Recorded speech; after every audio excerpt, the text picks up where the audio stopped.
আমরা আগের দিনে ইনভার্টিং অ্যাম্প্লিফায়ার পড়েছিলাম। তো ইনভার্টিং অ্যাম্প্লিফায়ারে তোমরা মনে করে দেখো, আমরা একটা ফিডব্যাক রেজিস্ট্যান্স দিয়ে লুপটাকে ক্লোজ করে দিয়েছিলাম। তো এটা একটা ক্লোজ লুপ অ্যাম্প্লিফায়ার ছিল এবং একটা ইনপুট রেজিস্ট্যান্স দিয়ে আমরা ইনভার্টিং টার্মিনালে ইনপুট ভোল্টেজ দিয়েছিলাম, আর নন ইনভার্টিং টার্মিনালটাকে আমরা গ্রাউন্ড করে দিয়েছিলাম। আজকে যখন আমরা নন ইনভার্টিং অ্যাম্প্লিফায়ার পড়বো, দেখবো সিম্পলি সার্কিটটা একই থাকবে, শুধু গ্রাউন্ড আর ইনপুট ভোল্টেজটাকে আমরা এক্সচেঞ্জ করে দেবো। তার মানে সবার আগে আমাকে লুপটাকে ক্লোজ করতে হবে through a feedback resistance. So this is RF, এখানে একটা ইনপুট রেজিস্ট্যান্স আছে আমার R1। এবার এই টার্মিনালটাকে আমরা গ্রাউন্ড করে দিচ্ছি, আর নন ইনভার্টিং টার্মিনালে আমরা একটা ইনপুট ভোল্টেজ দেবো, সেটা এসি ডিসি যা ইচ্ছা হতে পারে, এবং এটাকে আমরা বলবো ইনপুট ভোল্টেজ ভিআই। আর অ্যাজ ইউজুয়াল আমরা এখানে আউটপুট ভোল্টেজটা পাচ্ছি, বেসিক্যালি এভাবে দেখানো উচিত।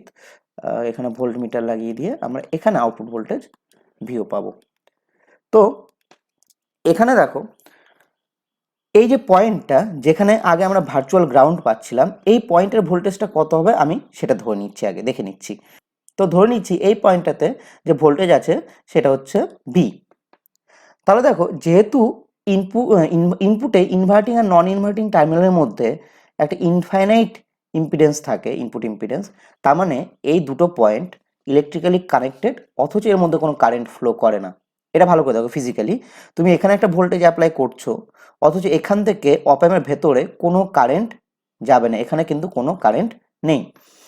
তো দুটো পয়েন্ট যারা ইলেকট্রিক্যালি কানেক্টেড অথচ তাদের মধ্যে কোনো কারেন্ট ফ্লো করে না, সেটা তখনই পসিবল যখন এই দুটো পয়েন্টের পোটেনশিয়ালটাও ইকুয়াল হবে। এর আগে দিন আমরা ভার্চুয়াল গ্রাউন্ড পাওয়ার সময় সিমিলার একটা রিজনিং দিয়েছিলাম, তো এখানেও তাই। তো এখানে যে ভোল্টেজটা হবে সেটা এই পয়েন্টের ভোল্টেজের ইকুয়াল। নন ইনভার্টিং এর বদলে যদি ইনভার্টিংটা দেখো, দেখো এখানেও কিন্তু একই কেস ছিল, এই ভোল্টেজটা আর এই ভোল্টেজটা সেম। এবার এখানে যেহেতু এটা গ্রাউন্ডেড ছিল, সো এখানে জিরো ভোল্টেজ ছিল, এখানেও জিরো ভোল্টেজ হয়ে গিয়েছিল, তার জন্য আমরা এই পয়েন্টটাকে ভার্চুয়াল গ্রাউন্ড বলছিলাম। বাট আজকে এখানে জিরো ভোল্টেজ নেই, এটা গ্রাউন্ডেড নয়, এখানে আমি ইনপুট ভোল্টেজ দিয়েছি V1, তাহলে এখানেও আমার ভোল্টেজ থাকবে V1, সরি VI। তাহলে এই মুহূর্তে দেখো, আমি যদি কারেন্টের ডিরেকশনটাকে এদিকে ধরি, এবার কারেন্টের ডিরেকশন দেখো অ্যাকচুয়ালি ডিপেন্ড করছে ভিআই এর উপর। ভিআই যদি পজিটিভ হয় তাহলে কারেন্টটা কিন্তু জি থেকে এদিকে গ্রাউন্ডের দিকে যাবে, আর ভিআইটা যদি নেগেটিভ হয় তবে গ্রাউন্ড থেকে জি এর দিকে আসবে। বাট আমার সেটা এখন দেখার দরকার নেই, কারণ কারেন্টের এই ডিরেকশনটা প্লাস মাইনাসে আমি কাউন্টার করে নেবো। আমার যদি কারেন্টটা এর উল্টো হয় তাহলে নেগেটিভ আসবে, আর যদি কারেন্টটা এদিকে হয় তাহলে ডিরেকশন ঠিক আছে, তাহলে পজিটিভ আসবে। তো সেটা আমি অত ভাবছি না। তো কারেন্টটা এখান থেকে এই পয়েন্টে এলো, এবার এই পয়েন্ট থেকে ও আপনার ভেতরে ঢুকতে পারছে না, তাহলে পুরো কারেন্টটাই আউটপুটের দিকে চলে যাবে। সো এখানে ধরে নিচ্ছি আমি আই কারেন্ট। তো এই পোর্শনটা দেখো কি হচ্ছে, আই কারেন্টের জন্য এখানে ভোল্টেজ আমার 0 ভোল্ট, এখানে ভিআই। তো ভোল্টেজের difference 0 minus V I divided by R1, এটাই কারেন্ট এখানে, তাই তো। আবার এই কারেন্টটা এখানে ফ্লো করেছে, so this is equal to nothing but এই দুটোর difference voltage divided by resistance. তো এখানে হচ্ছে আমার ভিআই, এখানে হচ্ছে output voltage VO. So VI minus VO divided by RF. তো এইখান থেকে আমি একটা সিম্পলিফাই করে ইনপুট ভোল্টেজ এবং আউটপুট ভোল্টেজের মধ্যে রিলেশনটা বের করতে পারি। দেখা যাক, minus VI by R1 equal to VI minus VO by RF, minus RF by R1 into VI equal to VI minus VO. So V output is equal to V input 1 plus RF by R1. আরেকটু যদি সাজিয়ে লিখি তাহলে V output by V input equal to 1 plus RF by R1. এটা হয়ে গেল আমার input versus output ভোল্টেজের রিলেশন। তাহলে এখানে গেইনটা কত, এখানে গেইনটা হচ্ছে আমার 1 plus feedback resistance divided by R1। একটা জিনিস ভালো করে লক্ষ্য করো, ইনপুটের যা ভোল্টেজ দিচ্ছি তার এ টাইমস ভোল্টেজ আমি আউটপুটে পাবো, এবং যেহেতু এই গেইনটা পজিটিভ এখানে, তাই না, পজিটিভ মানে কি ইনপুটের পোলারিটি, ইনপুট ভোল্টেজের পোলারিটি আর আউটপুট ভোল্টেজের পোলারিটি সেম থাকবে। আমি যদি এখানে পজিটিভ ভোল্টেজ দিই তাহলে আউটপুটে পজিটিভ পাবো, এখানে যদি নেগেটিভ ভোল্টেজ দিই আউটপুটে নেগেটিভ ভোল্টেজ পাবো। একটা এক্সাম্পল নিয়ে নাও, ধরো R1টাকে নিয়ে নাও 1 কিলো ওহম, আর ফিডব্যাক রেজিস্ট্যান্সটাকে নিয়ে নিচ্ছি সাপোজ 5 কিলো ওহম। তাহলে এখানে দেখো যদি এটা 5 হয় 5/1, সো 5 + 1 6, তাহলে এই কেসে আমার গেনটা হয়ে যাচ্ছে 6 টাইমস। তাহলে এটা ভালো করে লক্ষ্য করো, আমি যদি ইনপুটে এখানে, ঠিক আছে, আমি যদি এখানে 1 ভোল্ট দিই তাহলে আউটপুট আমি পাবো 6 ভোল্ট। এখানে যদি 2 ভোল্ট দিই আউটপুটে পাবো আমি 12 ভোল্ট। কিন্তু এখানে যদি আমি 3 ভোল্ট দিই ইনপুটে, আউটপুটে কত পাবো? 18 ভোল্ট পাওয়ার কথা, কিন্তু আমার মনে করে দেখো আমার দুটো সাপ্লাই ভোল্টেজ আছে না, +12 ভোল্ট, -12 ভোল্ট, এবং আমি জানি আউটপুট ভোল্টেজ কখনোই এই সাপ্লাই ভোল্টেজগুলোর থেকে বেশি হতে পারে না। তো যখন আমি 3 ভোল্ট দিয়ে দেবো ইনপুট, তাহলে এখানে কিন্তু আবার সেই +12ই আমি পেয়ে যাব। তার মানে এটা কিন্তু স্যাচুরেশনে চলে আসলো, এই ভোল্টেজটা স্যাচুরেশন রিজিয়ন চলে আসলো, লিনিয়ার রিজিয়নে থাকলো না। সিমিলারলি যদি নেগেটিভ ভোল্টেজ দিতাম, -2 ভোল্ট দিতাম, আমি আউটপুটে -12 ভোল্ট পেতাম। নেগেটিভ যদি আমি 1 ভোল্ট দিতাম আউটপুটে -6 ভোল্ট পেতাম। -3 ভোল্ট দিলে -12 ভোল্টই পেতাম, বিকজ আমার সাপ্লাই ভোল্টেজের থেকে বেশি আমি বা কম পেতে পারি না। তো এটার সঙ্গে নন ইনভার্টিং এর সঙ্গে ইনভার্টিং এর কি ডিফারেন্স ছিল?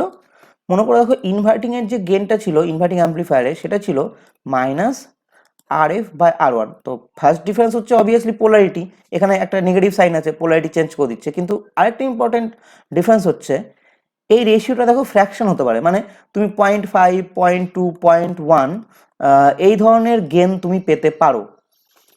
কিন্তু নন ইনভার্টিং এর গেনটা দেখো অলওয়েজ ইকুয়াল টু 1 অথবা গ্রেটার দেন 1 হবে, কারণ 1 প্লাস সামথিং আছে। যদি এই ভ্যালুটা 0 হয়ে যায় তবুও গেন 1-এর থেকে মানে কম হতে পারছে না, আইদার এ ভ্যালুটা 1-এর ইকুয়াল অথবা তার থেকে বেশি হবে, লেস দেন 1 হতে পারে না। এটা একটা নন ইনভার্টিং অ্যাম্পলিফায়ারের কিন্তু প্রপার্টিস, যেটা বা main difference from inverting amplifier. ঠিক আছে, তাহলে আমি যখন বললাম এখানে গেনটা 1 করা যেতে পারে, এটা খুব ইন্টারেস্টিং একটা কেস হতে পারে। সেটা দেখার আগে আমরা একটু ইনপুট ইম্পিডেন্সটা দেখে নিই। আমরা এর আগের দিন যে ইনভার্টিং অ্যাম্পলিফায়ার পড়েছিলাম সেখানে ইনপুট ইম্পিডেন্সটা কত ছিল দেখো তো। মানে শুধু অপ অ্যাম্পটুকু যদি দেখি তো অবভিয়াসলি এখানে ইনপুট ইম্পিডেন্সটা ইনফাইনাইট, বাট পুরো সার্কিটের ইনপুট ইম্পিডেন্সটা আমাকে এখান থেকে দেখতে হবে, তাই তো, যেখানে আমি ইনপুট ভোল্টেজ দিচ্ছি। তাহলে তার রেসপেক্টে ইনপুট ইম্পিডেন্সটা কত হচ্ছে সেটা একটু দেখা যাক। ইনপুট ইম্পিডেন্স বা ইনপুট রেজিস্ট্যান্স যাই বলো, কিছুই না, input voltage by input current. এখানে দেখো ইনপুট কারেন্টটা মানে এখানে আছে ইনপুট কারেন্ট, এদিকে যেটা ফ্লো করছে। ইনপুট কারেন্টটা কত? কারেন্ট ইকুয়াল টু ভোল্টেজের ডিফারেন্স ভিআই মাইনাস, এখানে ভোল্টেজটা ভার্চুয়ালি গ্রাউন্ড আছে, তার মানে 0 divide by resistance. So input current is nothing but V I by R1।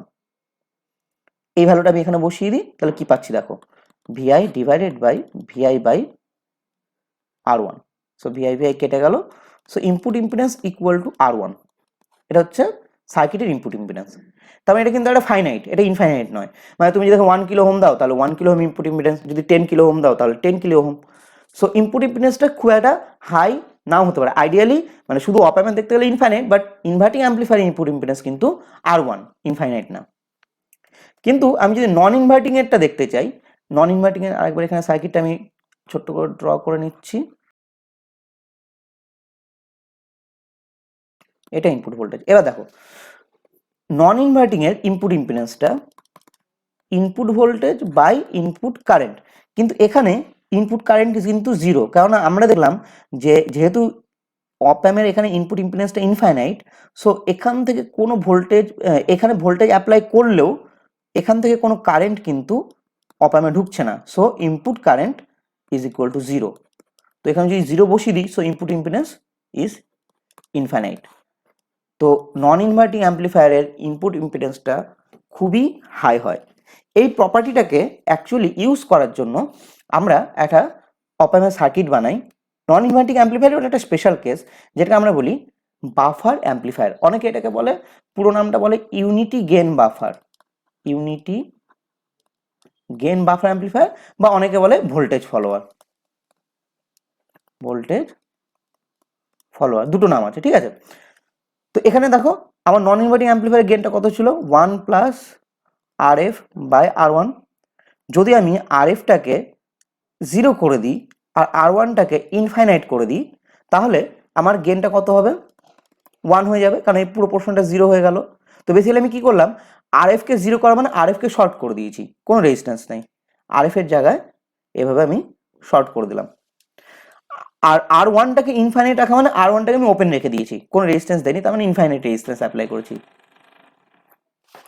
তাহলে এই অবস্থাতে আমি যদি অ্যাম্পলিফায়ারে কোনো একটা ইনপুট ভোল্টেজ দিই, সাপোজ এখানে আমি একটা ইনপুট ভোল্টেজ দিচ্ছি, তাহলে আউটপুটেও আমি এক্স্যাক্টলি সেম ইনপুটই পাবো। দেখো যেহেতু গেনটা আমার 1 দাঁড়াচ্ছে। তোমরা বইয়ে, আচ্ছা তোমরা বইয়ে এরকম না দেখে ছবিটা এভাবেও দেখতে পারো, তো জিনিসটা বেসিক্যালি একই, কনফিউজ হয়ে যাবো না।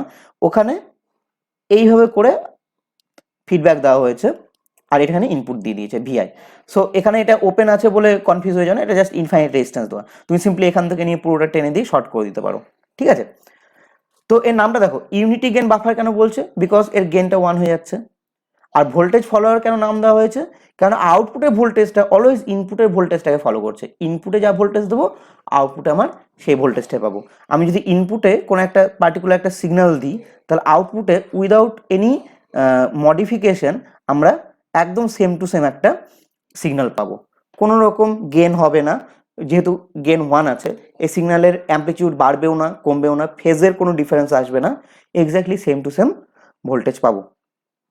তাহলে যদি কোনো চেঞ্জ নাই হয় ইনপুট আর আউটপুটের মধ্যে, তাহলে আমরা এটা ইউজ করছি কোথায়, এটা ইউজটা কি?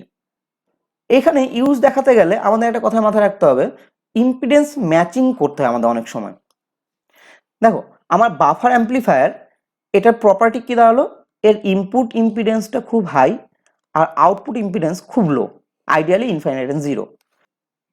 আমাদের অনেক সময় এরকম দরকার হয় যে একটা সিগন্যাল যদি থাকে, সিগন্যাল সোর্স, যেটা থেকে আমাকে একটা লোডে এই সিগন্যালটাকে দিতে হবে, ঠিক আছে। তো এটা হচ্ছে সিগন্যাল সোর্স, এটা হচ্ছে সিগন্যাল লোড। তো তোমরা ম্যাক্সিমাম পাওয়ার ট্রান্সফার থিওরেম থেকে জানো যে সোর্স আর লোডের ইম্পিডেন্স যদি সেম হয় তবে ম্যাক্সিমাম পাওয়ার ট্রান্সফার করা যাবে। আর যা ট্রান্সমিশন লাইন পড়েছো বা পড়বে তারাও দেখবে যে যদি দুজনের মানে সোর্স এবং লোডের যদি ইম্পিডেন্স ম্যাচিং না হয়, সেম না হয়, তাহলে একটা সিগন্যালের রিফ্লেকশন হয়। তো সেটাকে অ্যাভয়েড করার জন্য দেখো সিগন্যাল সোর্সের আউটপুট ইম্পিডেন্স খুব হাই হয় আর লোডের খুব লো হয়, তাহলে এই দুটোকে ইম্পিডেন্স থেকে আমি ইকুয়াল বা ম্যাচিং করবো কি করে? তখন আমার এই বাফার অ্যাম্পলিফায়ারটা কাজে লাগে। আমি যদি এই দুটোকে ডাইরেক্ট কানেক্ট না করে ইন বিটুইন একটা বাফার লাগিয়ে দিই, বাফার অ্যাম্পলিফায়ার যেটা সিগন্যালের কোনো চেঞ্জ করলো না, জাস্ট ইম্পিডেন্সটা ম্যাচিং করলো, তাহলে কি হবে দেখো, সিগন্যাল সোর্সের আউটপুট ইম্পিডেন্সটা কি ছিল, খুব হাই ছিল, আর বাফারের ইনপুট ইম্পিডেন্সটা খুব হাই, তাহলে এই দুটো ম্যাচিং হয়ে গেল, এখানে ইম্পিডেন্স একটা ম্যাচিং হলো, তাহলে এখানে ম্যাক্সিমাম পাওয়ার ট্রান্সফার হলো। আবার এখানে দেখো বাফারের আউটপুট ইম্পিডেন্স খুব লো আর সিগন্যাল লোডের ইনপুট ইম্পিডেন্স খুব লো, তাহলে এখানে আর একটা ম্যাচিং করে দিল। তো এই ইম্পিডেন্স ম্যাচিং এর জন্যই, এই ইম্পিডেন্স ম্যাচিং এর সময় আমার এই বাফার অ্যাম্পলিফায়ারগুলো খুব বেশি কাজে লাগে। তাহলে আজকে নিশ্চয়ই বুঝতে পেরেছো যে ইনভার্টিং আর নন ইনভার্টিং অ্যাম্পলিফায়ারের মধ্যে ডিফারেন্সটা কোথায় কোথায়। ফার্স্ট অফ অল গেনের ডিফারেন্স আছে, ঠিক আছে, তাদের পোলারিটিতে ডিফারেন্স আছে। আর সেকেন্ড হচ্ছে ইনপুট ইম্পিডেন্সের ডিফারেন্স আছে, তার জন্য তাদের অ্যাপ্লিকেশনের এরিয়াটাও আলাদা। তো আর নন ইনভার্টিং এর একটা সিম্পল একটা আরেকটা প্র্যাকটিক্যাল ইউজ হচ্ছে, ওটাকে আমরা অ্যাজ এ বাফার অ্যাম্পলিফায়ার বা ভোল্টেজ ফলোয়ার হিসেবে ইউজ করতে পারি। এরপরের দিন আমরা পড়বো কি করে অপেন দিয়ে আমরা দুটো বা তিনটে বা তার থেকে বেশি ভোল্টেজকে অ্যাড করতে পারি, যেটা কিনা অ্যাডার সার্কিট অথবা সামিং অ্যাম্পলিফায়ার দিয়ে করা হয়।